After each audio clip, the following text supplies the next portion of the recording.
We,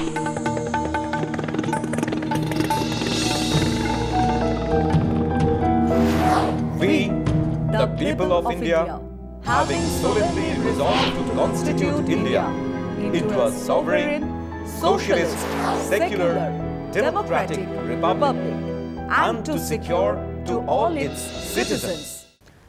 নমস্কার, শুরু করছি আজকে চতুর্থ স্তম্ভ। আমি ইন্দ্রাণী। আমরা বাংলায় তিলোত্তমার জুনিয়র ডাক্তার আন্দোলনের বাইরে বের হতে পারিনি, আর তার ফাঁকেই কাশ্মীরে নির্বাচন হয়ে গেল। নির্বাচন হবে হরিয়ানায়, প্রার্থী তালিকা ফাইনাল হয়ে গেছে। মহারাষ্ট্র আর ঝাড়খণ্ডেও এই বছর শেষেই ভোটে। न्यूट्रेला सोया चंक्स में है 52% प्रोटीन, जो 15 कटोरी दाल, 16 अंडों में 17 ग्लास दूध के बराबर है। न्यूट्रेला सोया चंक्स माने हेल्दी प्रोटीन का धाकड़ विकल्प। আর বিজেপি খুব ভালো করেই জানে যে ঝাড়খণ্ডে ওই চম্পাই সোরেনকে নিয়ে তারা বড়জোর লড়াইয়ে ঢুকেছে। সেটাও বুমেরাং হবে কিনা তা তাদের কেন আমাদেরও জানা নেই।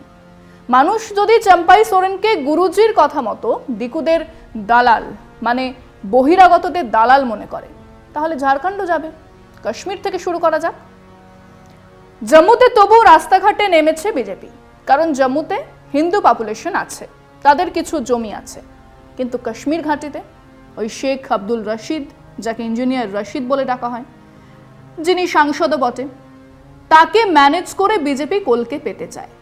সমস্যাটা হলো বিজেপির সঙ্গে তার ন্যূনতম সম্পর্ক আছে। এ খবর রটে যাবার পরে আব্দুল রশিদ নিজেই খানিক দ্বিধায়। কাশ্মীর ঘাটিতে এতদিন পরও বিজেপিকে মানুষ ঘৃণা করে। অমিত শাহ একটা সভাও করেনি, দেশের প্রধানমন্ত্রী মোদিজিও হাজির হতে পারেননি। অবস্থাটা এতটাই গুরুতর। ওদিকে কংগ্রেস আর ন্যাশনাল কনফারেন্স জোট বেঁধেছে একটা আসন সিপিএমকে দিয়ে। সেই জোট আপাতত শক্তিশালী।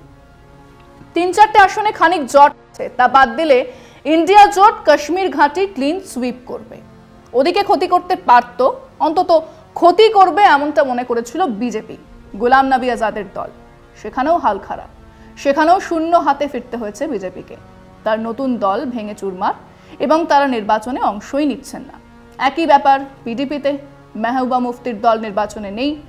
সব মিলিয়ে কাশ্মীর ঘাটিতে সবচেয়ে বড় জোট ওই কংগ্রেস, ন্যাশনাল কনফারেন্স, বাম। কাজেই কাশ্মীরে বিজেপির কোনো আশা কোনোদিনই ছিল না, আজও নেই। উল্টে কাশ্মীরি পণ্ডিতদের এলাকাতেও কিছু আসন এবারে বিজেপি হারাবে। এবার চলুন হরিয়ানাতে। কংগ্রেস এখানে আগে থেকেই নিজেদের জমি ঠিক করেছে। জাট ভূমিতে জেজেপি দেবিলালের নাতি দুষ্যন্ত চৌটালা বিজেপির জোট ছেড়ে বাইরে এসে একলাই লড়ছেন। কংগ্রেস একটা আসন ছেড়েছে সিপিএমকে, বাকি আসনে সবকটাতেই লড়ছে। আপও 90টা আসনেই প্রার্থী দিয়েছে, কিন্তু গোটা 15 থেকে 18টা আসন ছাড়া তারা লড়াইয়ের মধ্যে নেই। এমনিতে হরিয়ানাতে বিজেপি বরাবরই ল্যাজ পার্টি, মানে তারা সমর্থন দিয়ে বা নিয়ে সরকার তৈরি করে। এবারে তাদের সমর্থনে ওখানে কেউ নেই।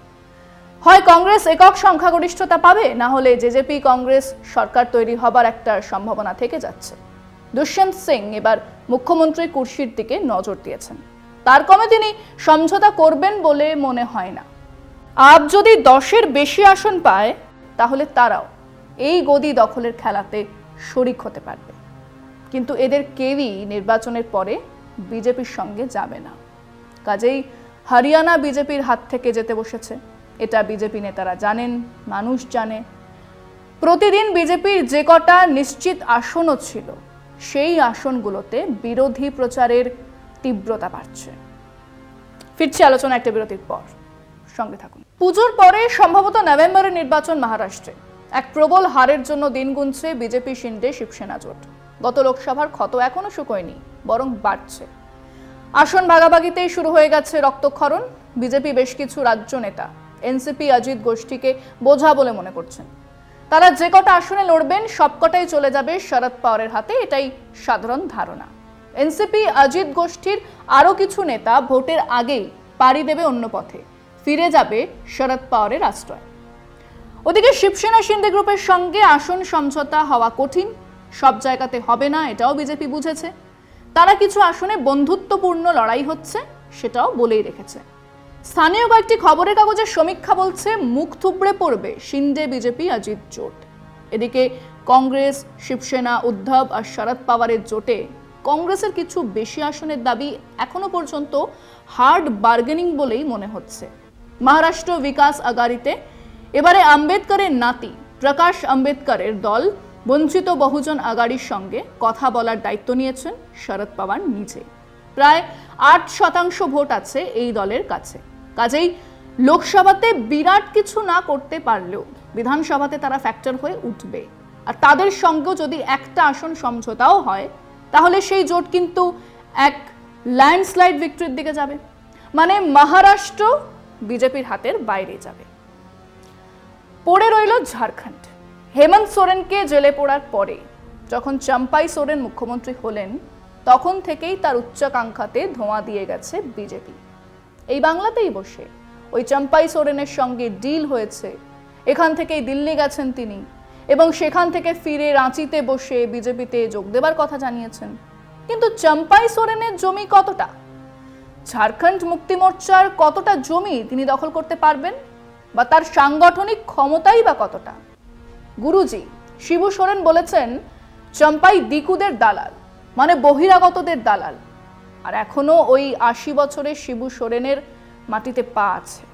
বাড়ির বাইরে খাটিয়াতে বসে যে কথা বলেন তা এখনো আদিবাসী মানুষের কাছে বেদ বাক্য। হেমন্ত সোরেন জেল থেকে বেরিয়ে এসে ভিকটিম কার্ড খেলছেন, কিন্তু কোথাও চম্পাই সোরেনের জন্যই ঝাড়খণ্ডের নির্বাচনী ছবিতে কিন্তু পরন্তু থেকেই যাচ্ছে। চম্পাই সোরেন এপিসোড না থাকলে আর 3টের মতো এখানেও বিজেপি গোহারান হারত। এখন জিতবেই বলা যাবে না, কিন্তু এ রাজ্যে লড়াই হবে। মানে ফলাফল 3-1 হতে পারে, 4-0 হতে পারে। 4-0 হলে কিন্তু শরিকদের গলায় অন্য সুর শোনা যাবে।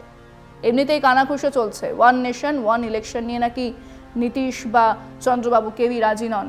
তাদের অমত থাকার ফলেই বেশ কিছু বিল আনার পরেও, ওয়াক অফ বোর্ডের মতো বিল আনার পরেও বিজেপিকে পাল্টি খেতে হয়েছে। কাজেই এই 4টে নির্বাচন হয়ে যাবার পরে দেশের রাজনৈতিক ম্যাপ বদলাতে থাকবে।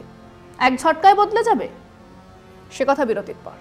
কাজেই এই 4টে নির্বাচন হয়ে যাবার পরে দেশের রাজনৈতিক ম্যাপ বদলাতে থাকবে। এক ঝটকায় বদলে যাবে না, তা তো হয় না। কিন্তু লক্ষ্য রাখুন কিছু বড় প্লেয়ারের দিকে। প্রথম প্লেয়ার কিন্তু সেম সাইড গোল করে দিতেই পারেন, তিনি হলেন নিতিন গডকরি।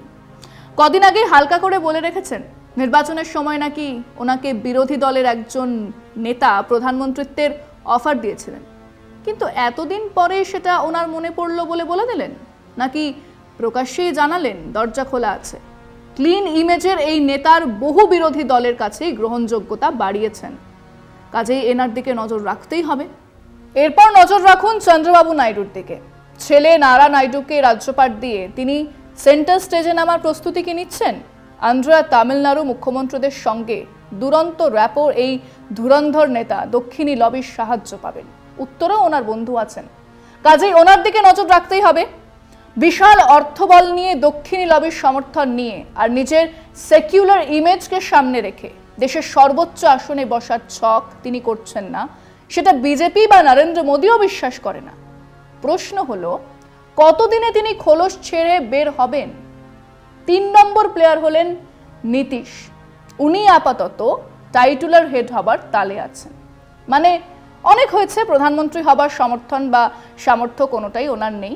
কাজেই রাষ্ট্রপতি হতে পারলেও সেটা ওনার এত বছরের মুখ্যমন্ত্রিত্বের পরে একটা প্রমোশন তো নিশ্চয়ই, আর সেটা পাবার জন্য উনি যে কোনো পক্ষে যেতে রাজি।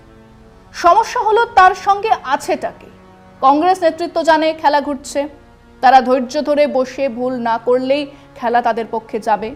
বিজেপিও জানে খেলা ঘুরছে, কিছু বড় না করতে পারলে দাঁড়িয়ে দাঁড়িয়ে মাঠ ছাড়তে হবে। বছর শেষের আগেই কিন্তু ছবি অনেকটা সাফ হয়ে যাবে। আজ এখানেই শেষ করছি। শুভরাত্রি।